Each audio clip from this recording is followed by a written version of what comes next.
हाय दोस्तों, आज हम नए टॉपिक लेकर आए हैं। टॉपिक का नाम है आमीन के औजार। आमीन के कौन कौन से औजार होते हैं जिससे आमीन किसी भूमि को नापते हैं। ठीक है, आइए जानते हैं।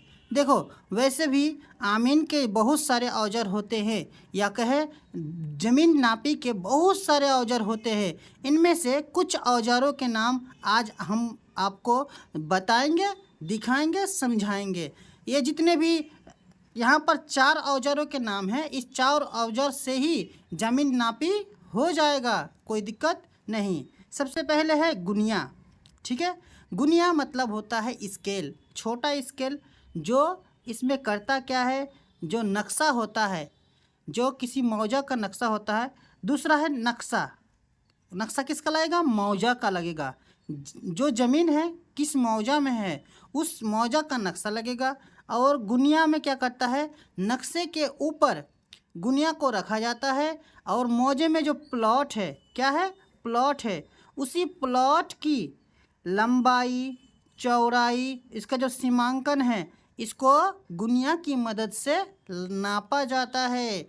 और ठीक है, ये नापा जाता है। तो यह है गुनिया का काम। गुनिया से प्लॉट की नक्शा में जो प्लॉट है उसका नापा जाता है, लंबाई, चौड़ाई, वो जिसका सीमांकन है, ठीक है, नापा जाता है। दूसरा है नक्शा।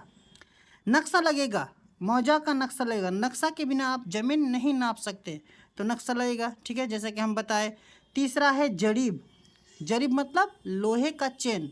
देखो, आजकल के ज़माने में लोहे का चेन का इस्तेमाल बहुत कम हुआ है, लेकिन इसका इस्तेमाल अधिकतर फीता से ही कर लिया जाता है। तो फीता लगेगा। ठीक है, फीता में करता क्या है, भूमि यानी कि फील्ड पर फीता को दौड़ाया जाता है। ठीक है, इससे क्या करते हैं, फीता से ही नापी किया जाता है ज़मीन का।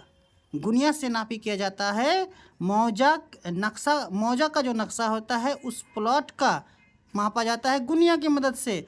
और ओरिजिनल जो ज़मीन होता है उस ज़मीन को मापा जाता है फीता की मदद से। ठीक है, तो फीता ज़रूरत होता है। इसके बाद है नोटबुक। नोटबुक लगेगा, इसको आप फील्ड बुक भी कह सकते हो। इसमें आपको नक्शा बनाना होता है कि ज़मीन को नाप लिए तो इसका जो कितना फीट हुआ, इसका कितना फीट हुआ, आपको वहाँ पर लिखना होता है। ठीक है, वैसे ही नॉर्मली लिख सकते हैं, कोई दिक्कत नहीं। इसके बाद उसके साथ तो पेंसिल लगेगा, रबर भी लगेगा, कटर भी लगेगा। इतना ही सामान से ही आप ज़मीन को नाप सकते हैं। आशा करता हूँ आज कुछ सीखने को मिला। ठीक है, गुड बाय।